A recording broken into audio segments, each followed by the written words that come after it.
Hello, good morning, fourth grade. I'm excited to be here with you today virtually and to share a reading lesson with you.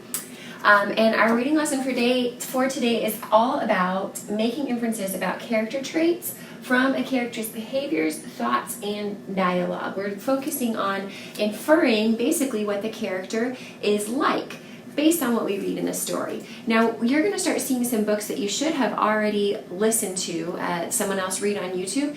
This one that we're going to use today is called The Royal Bee. We're also going to be using this book called Strong to the Hoop. So if you did not listen to these read aloud from the lessons last week, you need to stop this video right now. You need to go back and you need to listen to The Royal Bee, and you need to listen to Strong to the Hoop. Hopefully you already did that and you don't need to worry about it, but it's important to understand what's going on in these stories so that we can focus on making those inferences from the characters, from what they're doing, their thoughts, and just their dialogue that they're having. You will be kind of getting those read-alouds every day, and then you'll see them used later in the lessons for the reading. So you need to be familiar with these. You need to make sure that you're watching them every single day and paying attention to them. All right? Cool. So we're going to start with this book, The Royal Bee, and thinking about those character traits. Now, when I think about character traits and characters, I think of the ways that people are. So for example, a character trait is something of how a person typically is. So let's just say I'm having a bad day and I'm grumpy and I'm sad. Maybe I'm just sad that day, but I'm not always a sad person. Hopefully you can tell that from the videos. I like to have fun and be energetic and, so I'm not always a sad person. I would say I'm maybe a happy person. That could be a character trait. But usually we hear things like, that person is generous, they are loyal, they're strong, they're kind, they're sincere, they're brave. Those kind of things are character traits. It's how a person is. It's not something that changes from day to day. It's kind of how that person is. If you've ever, sat in a classroom, there's that one kid that always get in trouble because they're not doing what they shouldn't be. They're not listening to the teacher and they're always floating off in space. You could say that student would be inattentive or distracted, and that just seems to be how they always are. It doesn't mean they can't change, but it just means that's how they usually are. That's a person's character trait. So I wanted to get clear on character traits, that is how someone is, before we talk about how to infer some of those character traits in someone like Song-ho from The Royal Bee. Like I said, we'll be using The Royal Bee, and then we'll also be looking at James from the book Strong to the Hoop. That was that basketball story that you listened to. So when we think about Song-ho and her character traits, I wanted to read you a couple parts from this story, and I just want you to listen, and if you can see, just hearing what the author says, if you could draw an inference, and an inference is something that the author doesn't tell me. So I'm going to have to be thinking, based on Song-ho's behaviors, the way that she's acting, what it tells me she's thinking, and then dialogue, what she speaks to someone else. Based on those things, Song-ho is he. Based on those things, what do we think about Song-ho? What is his character like? So let's listen to a part of this story here, and I'm going to try to hold it up close to the camera, and hopefully you will be able to read it, and it won't be too blurry for you. So we have this part right here, and this is about in the middle of the book, and Song-ho has been hiding outside of the door of the school. And we have, the master towered over Song-ho in the doorway. He stroked his long, silvery beard. "I am Master Min. What brings you here, child?" "I am Song-ho. May I be your pupil?" the boy eagerly inquired. Master Min looked down at Song-ho in his rags and frowned. "No, that is not possible. How can I grow up to earn a good living for my mother when I cannot read or write?" Song-ho begged for an answer. Okay, so here I see some actions that Song-ho is doing. He is eagerly inquiring, so that means he's excited. He's eager to be a student. He says, "How am I going to grow up to earn a good living for my mother when I cannot read or write?" So that tells me he's thinking of others. He might be a little bit selfless there. But I also see the Master Min, he said no. And Song-ho asked again. He was brave. He kept going. He kept trying, and he was persistent. Here it says the boy's bravery. So here the author does tell us that he's brave, and we can use that. It's not an inference, but we can use that. That's a character trait the author gives us. The boy's bravery brought a lump to Master Min's throat. But rules were rules, and Sangmans were not allowed to attend the Sodang school. Go home, Song-ho, Master Min said, sliding the door closed. So we know just from this part right here that Song-ho's actions show that he is persistent. He doesn't want to give up easily without a fight.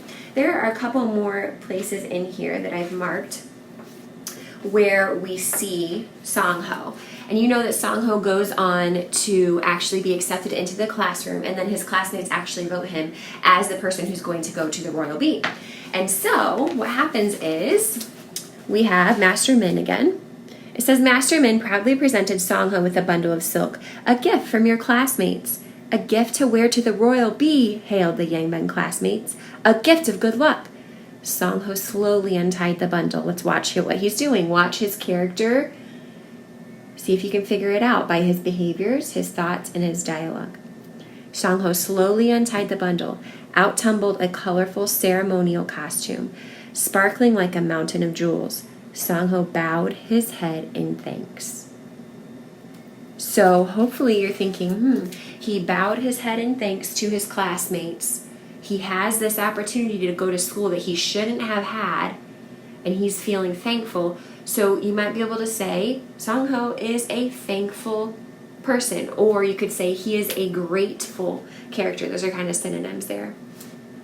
And we also see throughout the book, I don't know if you noticed this when you first read it, here the author puts things in italics a lot, and he says, thinking, if I win the Royal Bee, I will give my mother sweet melon. Sometimes the authors do that and they italicize things that the characters are thinking in their head. Song-ho often in this book thinks to himself, if this happens, then I'm going to do this for my mom. If this happens, I'm going to give my mom this gift. And so we could say, throughout the book I see Song-ho over and over again thinking his thoughts right here. And so we can infer that Song-ho is a gracious person. He likes to give things away. Or we could say that he's generous, or that he's kind. He cares for his mother. All those kind of things are inferences that we can make. I'm going to go ahead and write down a few of those things here about his behaviors, thoughts, and dialogue, and then those character traits that we can infer, just to kind of summarize what we've been discussing. Okay, so here I've written out some of the character traits that we can infer based on Song-ho's behavior, thoughts, and dialogue. So we talked about his behavior, his listening outside of the door to learn. That kind of shows that he's determined, and I can infer that he's determined. The author didn't say that, but just because he's listening so hard outside the door of school, we know he's determined.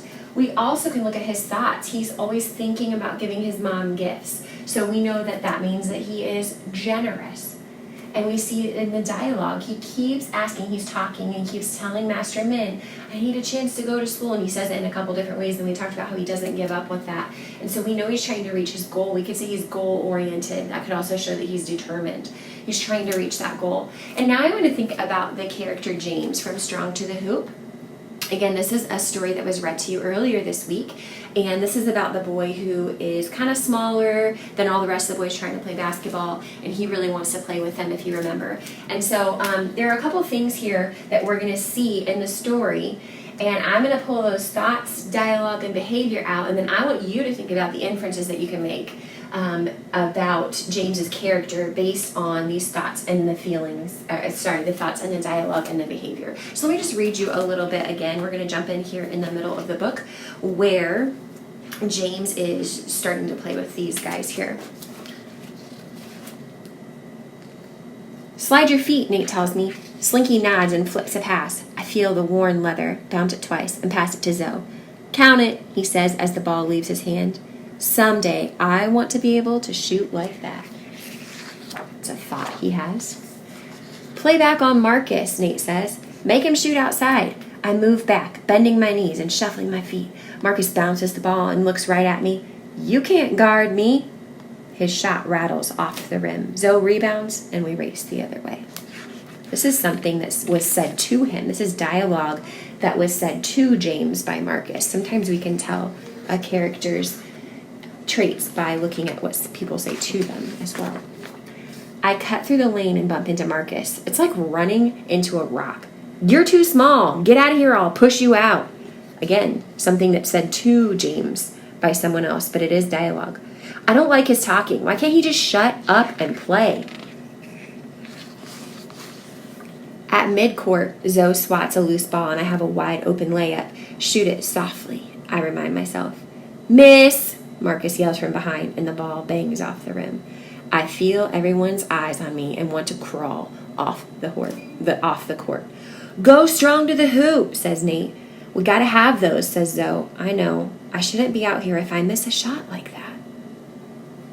So we see him kind of doing some different things here. These are the things that I pulled out. His thoughts. He says, someday I want to shoot like that. What does that tell us about his character? That, along with the rest of the story, should tell us something about his character. You should be able to make an inference there. His dialogue. This was said to James by other people, but we can still infer something about James based on what they've said to him and the way that he reacts to it. They say to him, you can't guard me, you're too small. And then his behavior here. Throughout the book, even though people are saying negative things to him and he's kind of the smallest on the court, he keeps playing hard. And so what can we infer about him? I want you to take a minute and to think about those things, about what you can infer about James. See if you can come up with some answers. I want you to think of 3 different character traits for James. Take a minute and do that.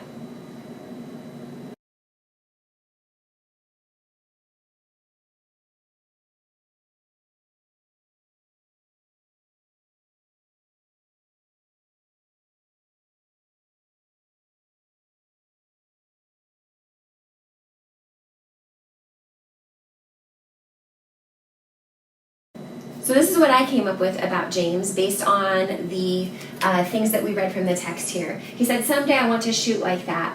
I thought, that kind of makes him competitive. Like we could say he's goal-oriented too, but he's playing basketball. Usually with sports we use that word competitive. So he kind of has that goal he wants, and he's trying to compete, and he's trying to get better and better. He wants to shoot like that someday. I want to shoot like that someday too. I can't play basketball, but that's besides the point. In the dialogue, we had these people saying to him, you can't guard me, you're too small, and just kind of like picking at him and trying to knock him down. And he does not put up with any of that. It doesn't really faze him too much, and so he's not scared of that. He's a little fearless in that way, or you might say he's courageous. To be able to overcome those obstacles and the people speaking to him that way. His behavior, he keeps playing hard no matter what, and so that shows us that he's determined, kind of like we had Sang-ho being determined as he listened outside of that door of the school, trying to learn. So these are some character traits that we could infer from our characters that we read these books about, Sang-ho and James. When you are reading your books today, I want you to think about what you're hearing about those characters. What are they doing in the book? What kind of thoughts are they sharing with the reader? What's the dialogue going on? Maybe dialogue things that they're saying or things that are being said to them. And how does that make me think they are as a character, as a person? If I met them in real life, would I think, this guy's great, this girl's really mean, this person is amazing, or so on, things like that. What kind of character traits can you infer from the characters in your reading today?